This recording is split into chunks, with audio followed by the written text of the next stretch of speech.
Hello, today we're going to be talking Major League Baseball, and we're going to be talking about the division winners from each league and my wild card predictions.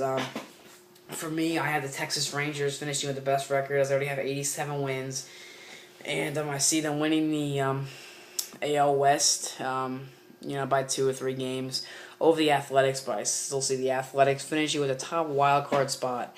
So, good season for the Athletics. Second, I see the Baltimore Orioles capping off a great season and overcoming the Yankees by about a game or two. And I see the Yankees falling to the second wild card spot.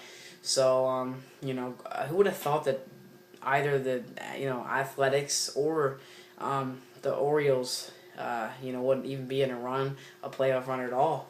So both teams really overachieved there, and I was really impressed to watch how they played all season. And props to both of those teams. Then you got the Los Angeles Angels, who 80 and 67, 3 games out of the wild card. In my opinion, underachieved just a little bit. I mean, with all the great key additions with Pujols and Wilson, and the stacked rotation with Weaver and Herron and Santana, and a great lineup. I thought they were gonna be a little better and really compete with the Texas Rangers, but they were 7 games behind them, so didn't really do anything. And then I have the Tampa Bay, who didn't do bad either. I mean, they're 78 and 69 right now, but still 5 games out of the wild card. I mean, 78 and 69 are 5 games out of the wild card. I mean, if you're in the National League, you're probably right up there with all the other teams. So tough for them, but still not a bad season for the Rays. Good season. Then the Detroit Tigers, 77 and 69. They are 3 games out from the Chicago White Sox, and the White Sox, in my opinion, had a really, really good season. 3 games over the Tigers, and in my opinion, Detroit has a better chance of catching the Tigers than they do a wild card. But I see the Chicago White Sox holding on to that, and good season for them. Tough for the Tigers, even with the key additions of Fielder and a great rotation over there as well. Then the rest of the American League, the Seattle Mariners, in my opinion, overachieved a little bit, 70 and 78. Probably finished around with about 75 or 76 wins, so not bad for them. 13 and a half games out of wild card, not going anywhere, but not bad for them at all. Toronto Blue Jays, 66 and 79. I thought they underachieved, especially guys like Ricky Romero. He was a really big underachiever for them. I think he'll come back and step up next year big for them. So I'm a little bit underachieved with the Toronto Blue Jays, but I think they have a good future over there. And the Boston Red Sox, I'm not a Boston fan at all. I'm not a liker of Bobby Valentine or any of those Boston players over there. So tough season for the Red Sox, but to be honest with you, I didn't expect much more than what they did. Not a really good team, not a good atmosphere over there. They got to change some stuff. Kansas City Royals, I think they have a bright future. They've played really well, and I think Eric Hosmer just had a little bit of a slump this year, but I think he'll come back big next year and really have a pretty good year. I think the Royals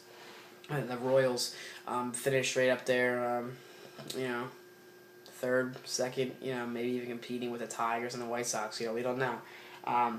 Cleveland Indians and the Minnesota Twins, what can you say about them? Not really good teams. And then to the National League, the Washington Nationals, what a great season. 89 wins already. 89 and 57 with a winning percentage of .610. Great season for the Nationals. I think they'll win the division.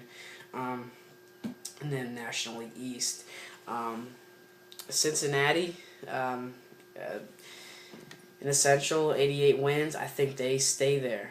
And 88 and 59, good record. It's a good job by the Reds. The Giants, they really just put a big gaining on the Dodgers, who were right up there with 8 games over them. So, to me, Dodgers, really underachieved. They didn't get all the new key additions they have. I mean, they didn't underachieve at the beginning of the season. I don't think a lot of people predicted them to do this good, but even with all the key additions of getting, Shane Victorino, and with the great outfit of Kemp and Ethier, and they picked up some decent pitchers. I guess Joe Bland's not bad, but so not bad for the Dodgers. But I just don't see them sneaking into a wild card spot. I don't see the St. Louis Cardinals sneaking into a wild card spot. I see the Atlanta Braves, 7.5, just over the second wild card team. They're definitely locked in for the wild card. But for that second team in there, I mean, I think St. Louis is going to do exactly the opposite of what they did last year. I think they're going to fall. I think the Dodgers will fall too. It's this gut feeling I have right here, and I think the Pittsburgh Pirates, who had a really good season, really started to struggle at the end. They really just kind of went really down. To me, I know that both the Philadelphia Phillies and the Milwaukee Brewers are over 2 games out. The Brewers in 2.5 and the Phillies in 3.5. I think that one of these two teams makes it in.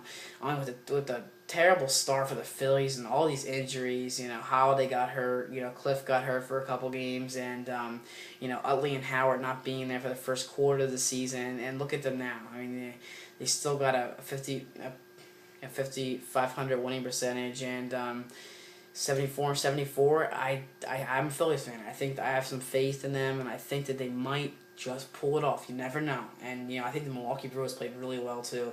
I mean, even getting rid of Greinke and Randy Wolf, and they start playing better since they've done that. So maybe that was the thing they had to do.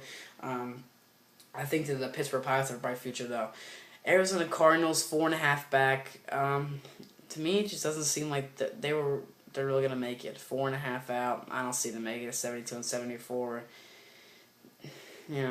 Just an okay season for them. And the San Diego Padres 71-76. I mean, a lot of people thought they were gonna be last in their division. Even behind a team like the Rockies, but they are they're right up there 71-76, 8-2 in the last 10 games as of making of this video, and what a great end for them, and I think that they have a good bright future as well as the Royals in 2013. So, not bad for them. They might even finish with a winning record if they can get real hot in the next couple games. You never know. So, good job. Good season for them. The New York Mets, 66-81. A lot of people thought they were going to be not really good at all, so I guess they started out really good. I mean, they were right up there with the Braves and the Nationals, and they were right up there with them, and then the second half, they just went way down. So, tough season for the Mets, but I didn't expect much more. And the Marlins, I mean, they changed their uniforms, they got a new stadium, their logos. I mean, I love their hat, but yeah, they had a tough season, and what can you say for them? They gotta try to come back next year and just start winning some ball games. Tough season for them. The Colorado Rockies, almost 90 losses already. So another not good season for the Rockies. I mean, I don't know what they're doing with that four pitcher rotation. I think it's stupid, but I'm not Jim Tracy over there, so we'll just see. The Chicago Cubs, terrible. I mean, they gotta do something really bad over there. I'm sorry, and then the Houston Astros. I mean, I don't know. Their winning percentage is 327. They're 48-99. Even considering they won the last 2 games, so I mean they're gonna get over 100 losses again, maybe even 110. So they gotta. I mean, they're moving to the American League West. It makes it even tougher. So I don't know what they're gonna do over there in Houston. Tough for them, but so I don't know. Another question I want to know before the end of this video is how do you feel about the Nationals' decision to shut down Steven Strasburg? In my opinion, I think it was pretty stupid. I mean, he never had any symptoms of any pain in his arm. I know he had Tommy John, but let the guy pitch. I mean, still have a good rotation with Zimmerman and Gio Gonzalez there, but I don't think they're gonna make it to the World Series this year without Strasburg. You shut down your ace, and that's what's going to happen. So, comment on that. What do you think about that? Thanks for watching the video. Have a nice day, and thanks for watching.